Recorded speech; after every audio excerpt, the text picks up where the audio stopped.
നമസ്കാരം. ഗൾഫ് വാർത്ത.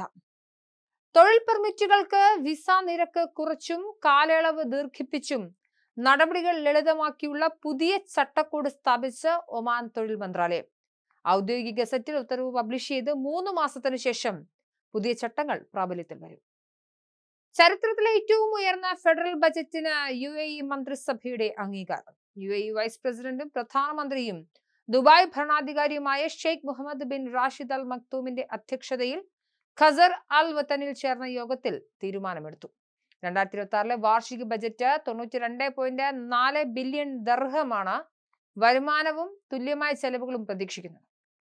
സ്വദേശിവൽക്കരണം കടുപ്പിച്ച് സൗദി അറേബ്യയിലെ അക്കൗണ്ടിംഗ് മേഖലയിൽ 44 അക്കൗണ്ടിംഗ് പ്രൊഫഷണലുകൾ സ്വദേശിവൽക്കരണം ആരംഭിച്ചു.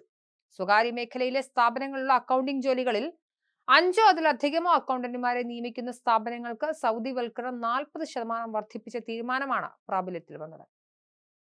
വാണിജ്യ മേഖലയിൽ ഉണർവ് നൽകിക്കൊണ്ട് 2025 മൂന്നാം പാദത്തിൽ സൗദി വാണിജ്യ മന്ത്രാലയം അനുവദിച്ച മൊത്തം വാണിജ്യ രജിസ്ട്രേഷനുകളുടെ എണ്ണം 1,28,000 കവിഞ്ഞു. ഈ കാലയളവിൽ അനുവദിച്ച രജിസ്ട്രേഷനുകളിൽ 49% വനിതാ ഉടമസ്ഥയിലുള്ള ബിസിനസ്സുകളാണെന്നത് ശ്രദ്ധേയമായി. ഇതോടെ രാജ്യത്തുടനീളമുള്ള വാണിജ്യ രജിസ്ട്രേഷനുകളുടെ എണ്ണം 17 ലക്ഷത്തിലധികമായി ഉയർന്നു.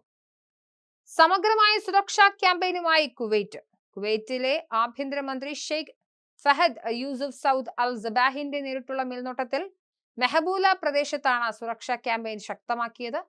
അറസ്റ്റ് വാറന്റ് ഉള്ളവരും താമസ നിയമലംഘകരും ഉൾപ്പെടെ നിരവധി പേരെ പിടികൂടാൻ ഓപ്പറേഷനിലൂടെ സാധിച്ചു.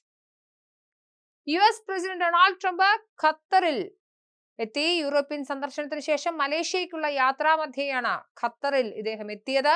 ഖത്തർ അമീർ Sheikh Tamim bin Hamad Al താനിയുമായി Trump കൂടിക്കാഴ്ച നടത്തി. കൂടിക്കാഴ്ചയിൽ അടുത്തിടെ പ്രഖ്യാപിച്ച ഗാസ വെടിനിർത്തൽ കരാർ നടപ്പാക്കുന്നതിനെ കുറിച്ച് ചർച്ച ചെയ്തു.